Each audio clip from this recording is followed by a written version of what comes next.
So here's what we're going to talk about today. Why do the Park City Angels appreciate our partnership with Keiretsu? And then the key point, what are go-to-market strategies? I call it avoiding failure at the early stage. In order to avoid failure, you got to use the 80-20 rule to determine where you're going to focus your attention. I'm going to talk about the top 3 reasons that entrepreneurs fail, and therefore we fail as angel investors.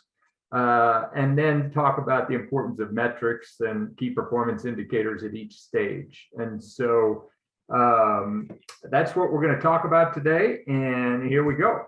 So for context, if you haven't been here for the last 4 months, this is what Brianna's been teaching us. Thank you, Brianna and team. And today it's go-to-market strategies. So I mentioned, why do we at Park City Angels appreciate the Keiretsu Forum?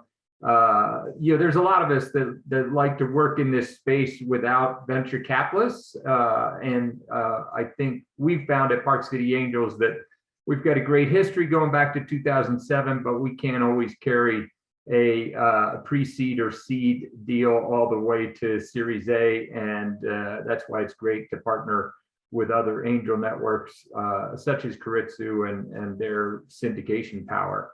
So thanks to the Keiretsu team for being so welcoming to Park City Angels. And here we go. All right. What are the top 3 reasons for startup failure? Usually I ask this to entrepreneurs when they meet with me for the first time, and most of them can get 2 out of 3, right? Now, you'll notice I put ran out of cash number 2 at 38% and wrong team at 20%. You'll also notice that in the intro, I talked about the 80-20 rule. We're busy executives and we need to spend, 80% of our time focused on, the 20% of our, the biggest impact, right? So CB Insights does a good job of articulating the top reasons that startups fail. And in the lower right corner, you see a blue CB Insights from 2018. And then in the left, you see the CB Insights from 2021. And essentially what I did is product market fit is 35%. And if you go to the fine print, and I'll make this available, if you go to the fine print, product market fit also has to do with 19% of failure, 15% of failure, et cetera, right? So we all know that as angel investors, we're trying to avoid, a wrong product market fit, and ultimately we're trying to avoid running out of cash for our team.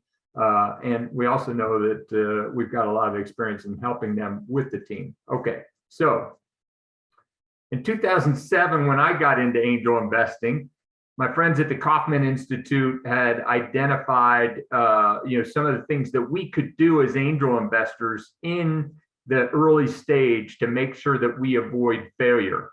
And I highlighted due diligence, venture capital style due diligence, because that's something that Keiretsu brings to the table. And it's the most important thing that we can do as angel investors is syndicate with somebody that's doing that well. So you also remember that Brianna has already talked about due diligence, so we're not going to talk about it today. Today, we're going to focus on other things. The challenge in talking about go-to-market strategies is the time for go-to-market depends on the technology. So this is a idea to market opportunity to business model generation to what I like to call attract, interact, transact. And the way I think about it, this is for a B2C or a B2B software company. We're doing a fair amount of investing here at Keiretsu in clean tech, med device, all kinds of things that take way longer than this. But because we probably see more B2C and B2B than anything else, that's why I put this in there. You notice that I use the term MVP version 1 in the attract, MVP version 2 in the interact, and MVP version 3 in the transact. There's a lot of us that like to talk about the minimum awesome product, but if you keep building to the minimum awesome product and never get feedback from your customers, then you'll probably just never launch.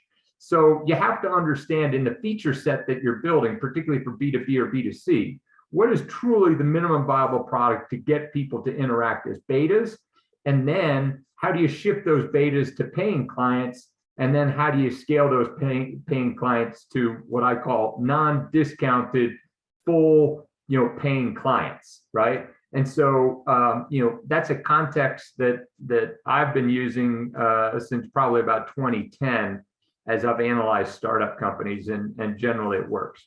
Okay, so the other problem that we have to think about, and we're not going to talk about today, is avoiding startup failure 2, ran out of cash. I just put this up there because, if all of the investments that we see have been through the idea, co-founder, and family and friends stage, and now they're getting to us, the question is, what is a pre-seed or seed round? What is a Series A round? And what is the role that we play, right? And again, it depends on the technology. So we're not going to talk about startup failure number 2 today, but it really is important to understand what chunk of cash you need to move from one of those gray dotted lines to the next gray dotted line.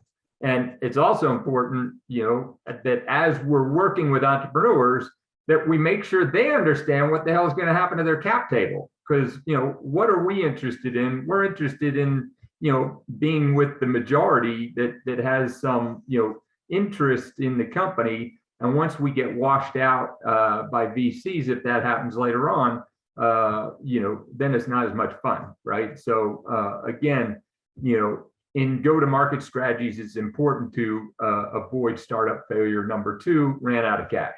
Okay. Now, this is how the Park City Angels thinks about it. If you've never interacted with the Park City Angels, happy to chat with you. If you're here in Park City, we've got a lot of people in Utah that are joining both groups, and we're very complimentary with Keiretsu, and always happy to talk to you about what we do if you're based in Salt Lake. But I think most of you today are based in Seattle. Okay, so the second of 3 reasons that startups fail is what I call startup failure number 1, product market fit, right? And we already talked about in that opening slide, how do you go from a business model canvas to a MVP version 1 to an MVP version 2 to an MVP version 3? Well, my friends at Nail It Then Scale It, which my friend Nathan Furr is a disciple of Steve Blank. Most of us know Steve Blank as the startup guru from Stanford. Steve Blank writes stuff that's difficult to understand. Guys like Nathan Furr dumb it down for us. So Nathan wrote a book called Nail It Then Scale It, which we've been using here in Utah since 2010. Highly recommend the book if you're a disciple of Steve Blank. But essentially, what you're trying to do as you work with these entrepreneurs at the early stage, pre-seed, seed, wherever you come in, you want to actually do an audit with them and just say, hey, have you conducted the big idea hypothesis test? Have you conducted the hassle test and conducted the virtual prototype test? If you didn't conduct those 3 tests, then you really don't know if the idea that they're pursuing is good. Okay, so the idea is good, you pass all 3 tests, now you move to the business model viable, right? Oftentimes we know that we can build a product, but it's like, hey, do you really understand the market and the industry? And a lot of times, we know that our entrepreneurs aren't going to show us the competitive landscape, but they sure as heck better have studied it and understand whether this is a niche play for Seattle or a niche play for Utah, or whether they've actually got a chance to go, across the Intermountain West and across America. And then ultimately, can you build the product and the business? And again, we're short on time today, so we're not going to go into great detail on that stuff. But if you ever want to talk about the Nail It and Scale It book, I've actually built 4 modules of consulting that are based on what Nathan Furr wrote in 2010, which again is based on Stanford professor Steve Blank's stuff. Okay. This is just a little more detail that we've got on product market fit. We don't have time for that. So we're going to focus on the 3rd reason that startups fail. And again, this is something where we can help.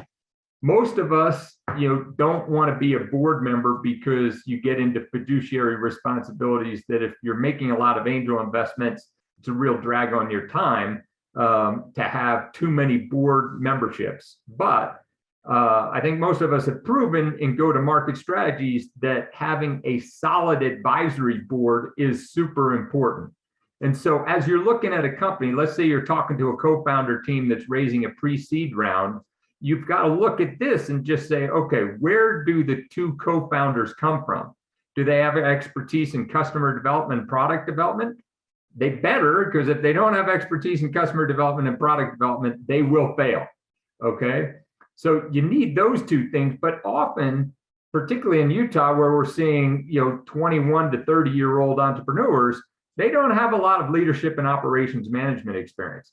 So that's where we as angel investors can come in an advisory board capacity and begin to put in place the advisory principles that enable the entrepreneurs to really be focused on what a board's going to want later on when a fiduciary board comes into play, right?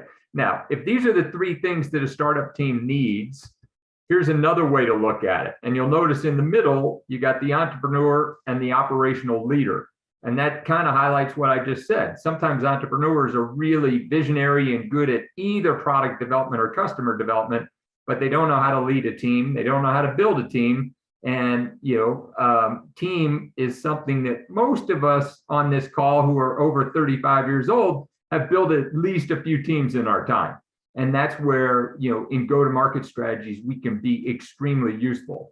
The other thing that I put into this slide, in addition to saying that, hey, you've got to have people either on your advisory board or in the core team that understand all 7 of those business functions that I highlight as traditional organizational roles. The other thing that we have to do in go-to-market strategies is make sure that we avoid tipping over the pyramid. And, I'd say that probably most of us on this call have achieved the status of leader of leaders. If you put too many leader of leaders on a startup team, the pyramid tips over. Brianna a minute ago mentioned that, she's got an apprentice or an intern. I don't like to call people interns. I like to call them apprentices. And, apprentices, when they can work independently, become doers, and doers become senior doers. Senior doers become coaches of other doers. And ultimately you become a contextual leader where you're able to manage, 3 to 5 to 7 to 10 people, depending upon, what business unit you're in. And that's an important piece. Okay. So we're going to avoid failure by doing those 3 things that we just talked about, right? Dial in product market fit, make sure we don't run out of cash, make sure we've got the right team. And then another essential element of go-to-market strategies is making sure that the entrepreneur and their co-founder really understand, the 7 steps of strategic planning. Why are they building an enterprise? What's the aspirational reason that they're building an enterprise? And most importantly, in the middle, you got to know, what the scorecard looks like. And, all of us at big corporations have built really good scorecards. And here's the principles that we often forget, right? So organizational alignment and metrics drives the strategy, provides the 80-20 focus for the company, helps with decision-making at what I call the 14-30-90-day plan, okay? And then, drives the performance of those 7 business functions, and most importantly, enables good internal communications amongst the team members and external communications. And the last thing is, as you're going from, co-founders to friends and family to pre-seed to seed, every quarter, you're going to evolve your metrics, okay? And you've got to have at least one metric for each piece of the business. So I redefine that right here. Define the metrics, make sure that they're smart, specific, measurable, achievable, blah, blah, blah, right? Understand the data that's needed. You can come up with a great metric, but you don't know how to get that data. If you don't know how to get the data, you're going to spend too much time looking for the data for the metric instead of working with your customers and building the product. So don't get overwhelmed, in metric management. Pick some simple metrics that aligns the organization. The third bullet there, I say Chuck's Game of Business. One of our Park City Angels, Chuck Coonrat, wrote a book called The Game of Business. Highly recommend it. He's sold millions of copies and consulted with hundreds of startup companies. It's the Game of Business by Chuck Coonrat. Okay, so this is what we've talked about, and we're now at discussion Q&A, and happy to shut up or take any questions.